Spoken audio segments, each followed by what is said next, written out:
Folks, want to jump on here and shoot a quick solo podcast episode. This one's going to be a quick update about the startup and going to get into the European Union being top of mind for the last few weeks, as I've noticed. A number of things happening between Australia and the EU, so we'll get into it. Anything else? I think that's it. Currently in Byron Bay, taking 2 weeks away from Sydney, moving apartment. So thought I'd spend a bit of time up the coast. Haven't managed to surf yet. Maybe soon. Looks incredible. The water's amazing. And there's a great hike called go up to the lighthouse. Highly recommend if you're thinking about traveling over this direction. That said, let's jump into the show. So quick update.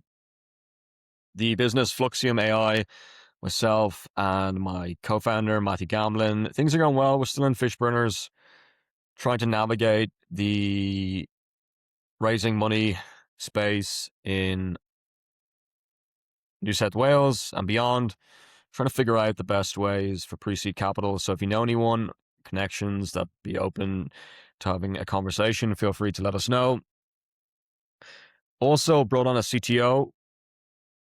For those of you who may not know, that's a Chief Technical Officer, and potentially a COO, which will be announced over the coming, probably next few months, see how things go. And yeah, just there's a lot of things happening in Australia around startups. Got an email today, just before we jump into the European Union.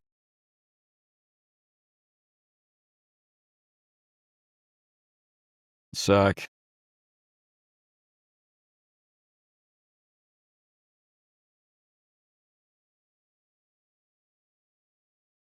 If I scroll down,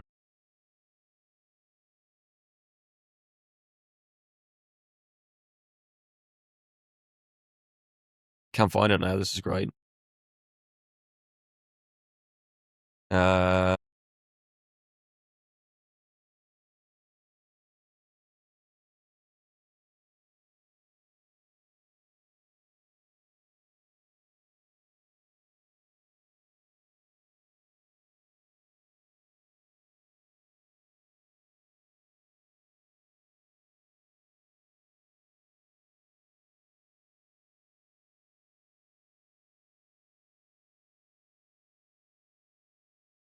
okay, I think I found it. It was talking about the grant roundup, New South Wales edition, fortnight of 27th May 2026. And it just goes into a bit of detail about things that are happening in Australia and different resources. There's a grant opportunity, two of them, and then the startup funding news. And if you click into it, highly recommend signing up if it's something you're interested in. Startup funding is back, but missing. Middle is growing. Australian funding is flowing again, but scaling startups are missing out as new data reveals growing gap in mid-stage deals. Australian startup funding has rebounded to $1.8 billion in the first quarter of 2026, but the recovery isn't being felt evenly across the landscape. Instead, the market seems to be increasingly splitting in two. Early stage deals are still getting done, and large late stage rounds are back, but there is less happening in between. This is leaving a growing gap for startups trying to scale. And then there's another article, two Aussie startups that raised $19 million this week. This week's startup funding roundup features a construction procurement startup from Brisbane and a consumer finance startup from Melbourne. The article's on smartcompany.com.au. Both of them are, and you can click into it. I'll do my best to leave it below.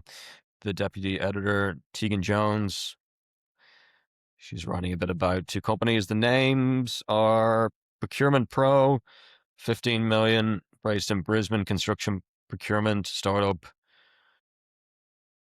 Cure Pro has raised $15 million US, $11 million in a round led by Queensland government-backed QIC Ventures with French construction giant Boyas. One sec.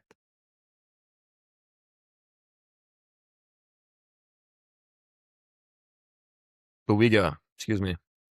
I'll have to edit that out. Already a customer joining the cap table, and then there's a bit more details.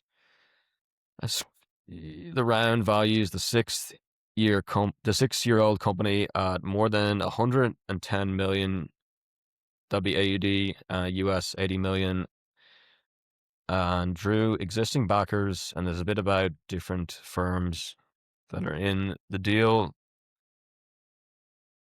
or that have invested. The company says it has also looked to stand up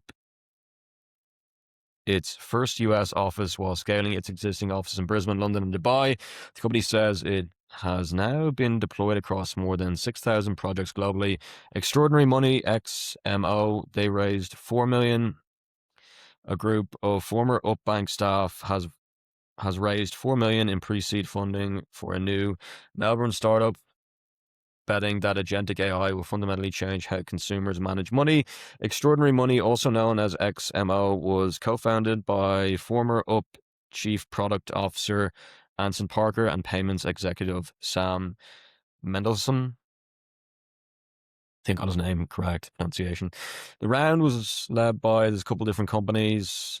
The startup plans to launch in Australia within the next 12 months and is currently applying for both an Australian financial services license, AFSL, and an Australian credit license, ACL. The company describes itself as building, quote, AI native consumer finance, end quote, arguing the next wave of fintech products will move beyond adding chatbot features to existing banking apps. Well, that's it. That's a bit long-winded, maybe, or we're not 7 minutes in, just talking a bit about how things are going. And yeah, let's delve into the European Union. So for those of you who don't know, this is just over on ChatGPT. The European Union, or brackets as the EU, is a political and economic union of 27 European countries that cooperate on trade laws, travel, climate policy, security, and more. It was formally established by the Maastricht Treaty in 1993.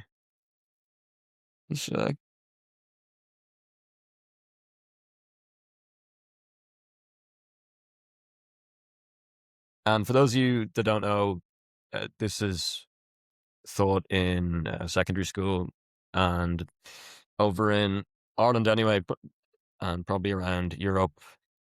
I have to double check that, but and people studying university, just thought I'd mention it. If you haven't heard about it or not familiar with the European Union. Key facts: members 27 countries, population about 448 million people. Currency: the euro is used by 20 EU countries. Purpose: promote peace, economic cooperation, free movement. And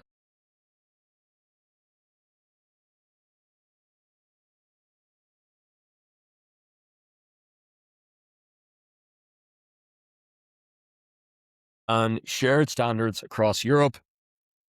Member countries: Austria, Belgium, Bulgaria, Croatia, Cyprus, Czech Republic, Denmark, Estonia, Finland, France, Germany, Greece, Hungary, Ireland, Italy, Latvia, Lithuania, Luxembourg, Malta, Netherlands, Poland, Portugal, Romania, Slovakia, Slovenia, Spain, and Sweden. Main features: single market, goods, services, money, and people can move freely between most member states.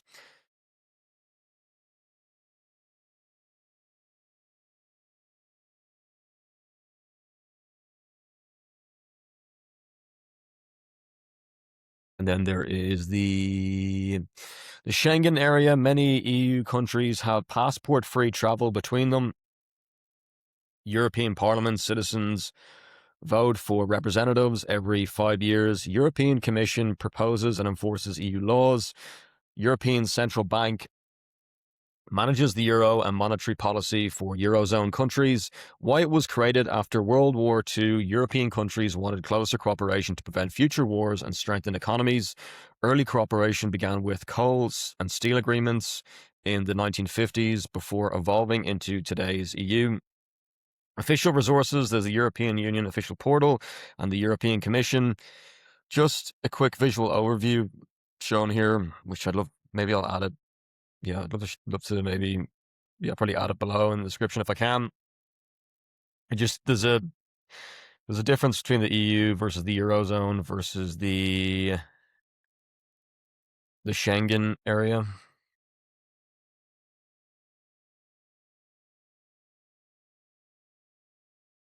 And then the European Union, EU, political and economic union for 27 countries, Eurozone, EU countries that use the euro currency, the Schengen area countries with passport-free border travel. These groups overlap, but they are not identical. Examples, Germany is in the EU, Eurozone, and Schengen.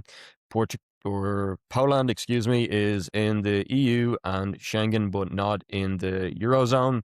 Ireland is in the EU and Eurozone, but not Schengen. Norway is in the Schengen, but not the EU.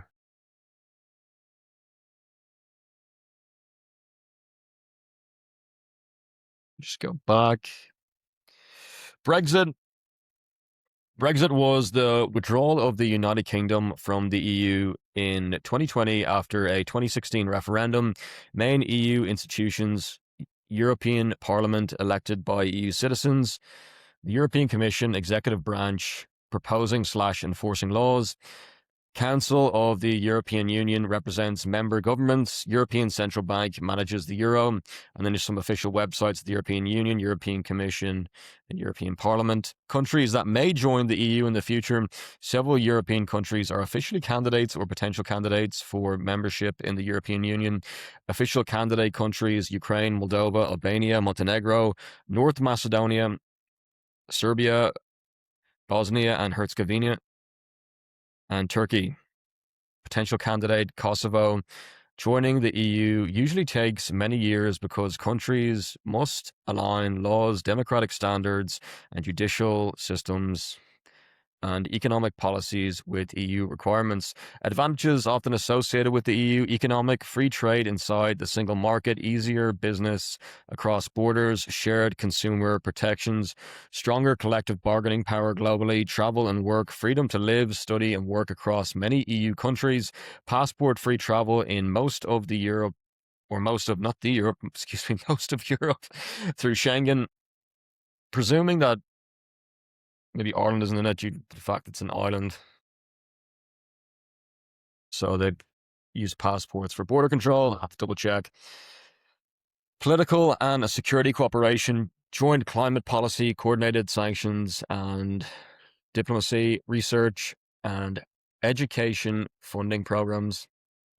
Criticisms and challenges, sovereignty concerns. Some critics argue EU laws can limit national control over policy. Economic tensions, wealthier and poorer member states sometimes disagree on budgets, migration and debt. Bureaucracy.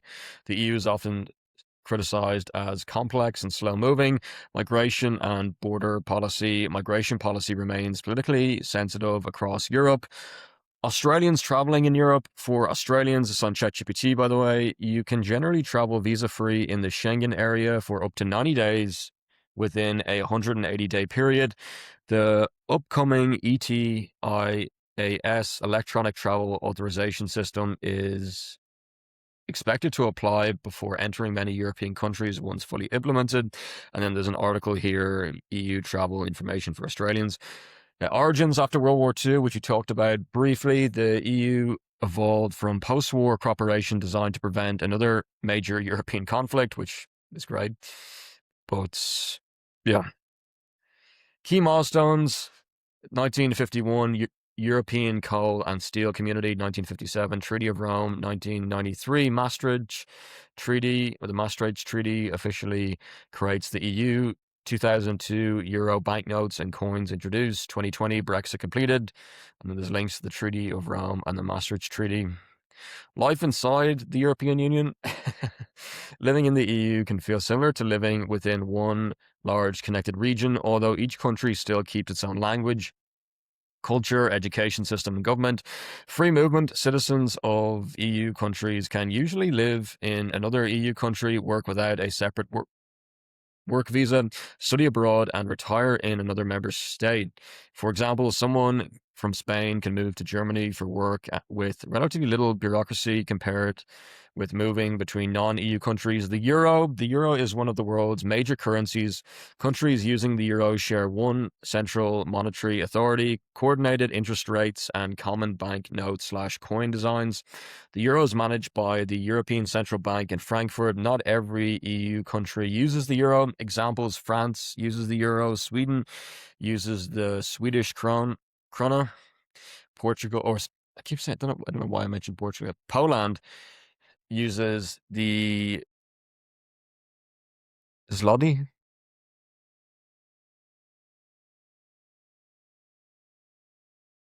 Yeah, I think that's correct.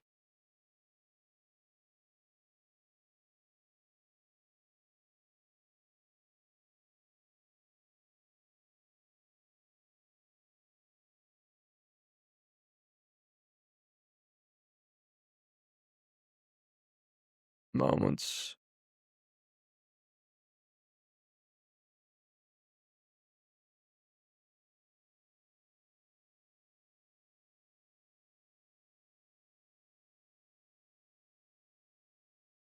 Yeah, zloty. Got it correct the first time.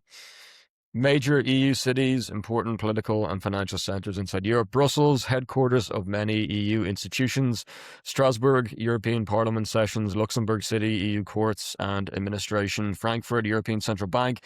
Famous EU programs: Erasmus program helps students study abroad across Europe.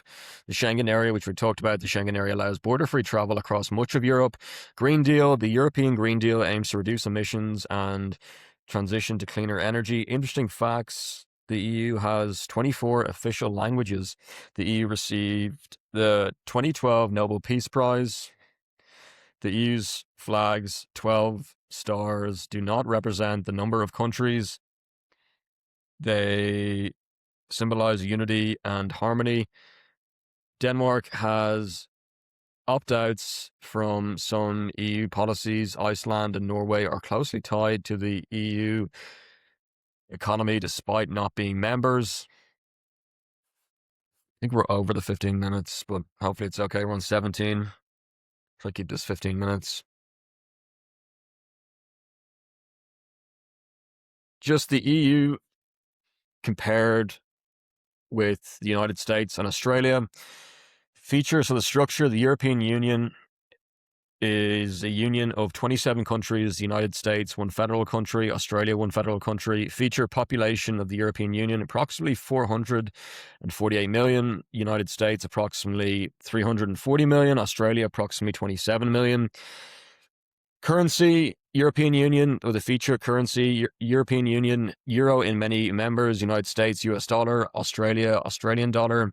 Feature languages: European Union, 24 official languages. United States, primarily English. Australia, primarily English. Feature borders: European Union, internal open borders in many areas. United States, one national border system. Australia, one national border system. Feature government: European Union, shared institutions plus national governments. United States, single federal government. Australia, single federal government. The EU is unusual because it is not a single country, but it acts like one in many economic and legal areas. The richest countries, or the richest EU countries, by GDP per capita, some of the wealthiest EU members include Luxembourg, Ireland, Denmark, Netherlands, and Sweden. Many are known for strong social systems, advanced infrastructure, finance, and technology sectors, and a high standard of living. Just for those of you who maybe never heard about it before, GDP per capita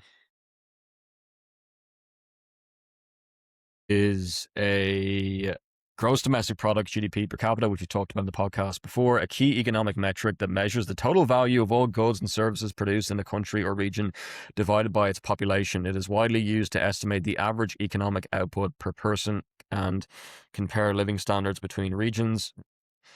Kind of reminds me of, like, not like, excuse me, productivity metrics, but yeah, it's very interesting. Gross domestic product, GDP, which it could be that. Yeah, I think that's. Oh, one sec. My headphones, I think, just died. I think we're okay. Hopefully, the sound is still working. We'll continue anyway. I don't think they're connected anymore. One sec.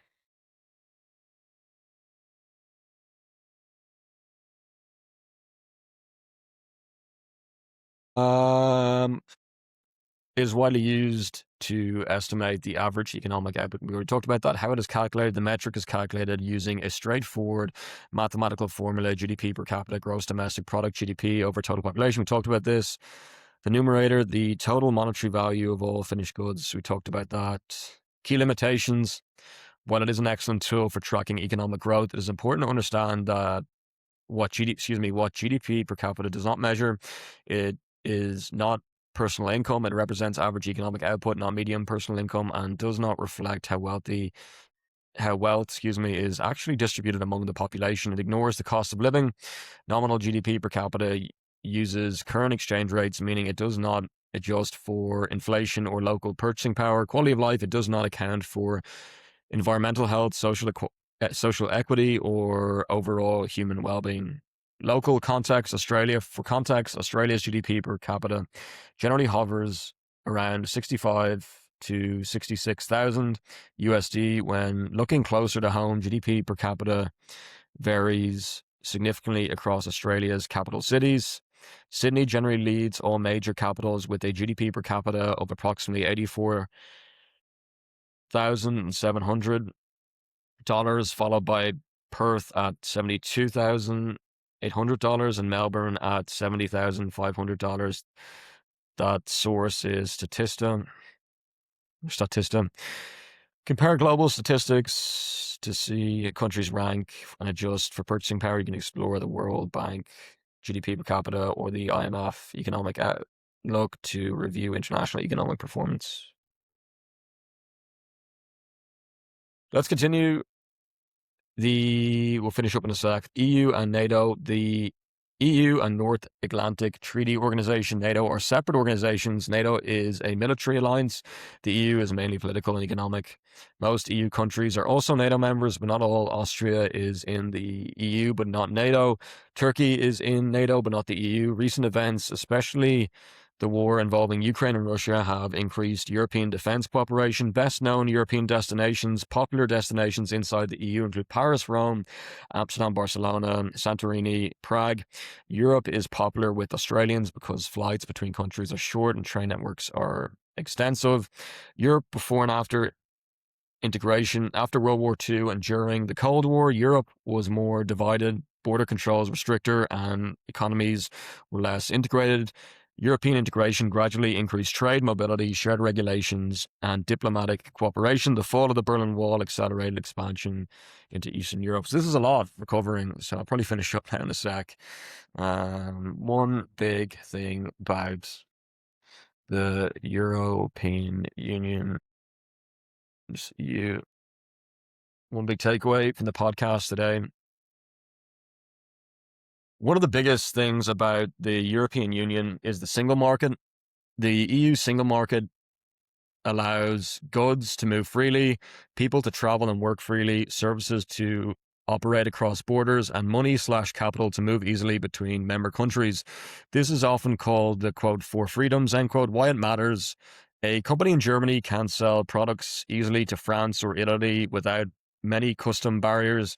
The EU an EU citizen from Poland can work or study in Spain with relatively few restrictions. That level of integration between sovereign countries is rare in the world.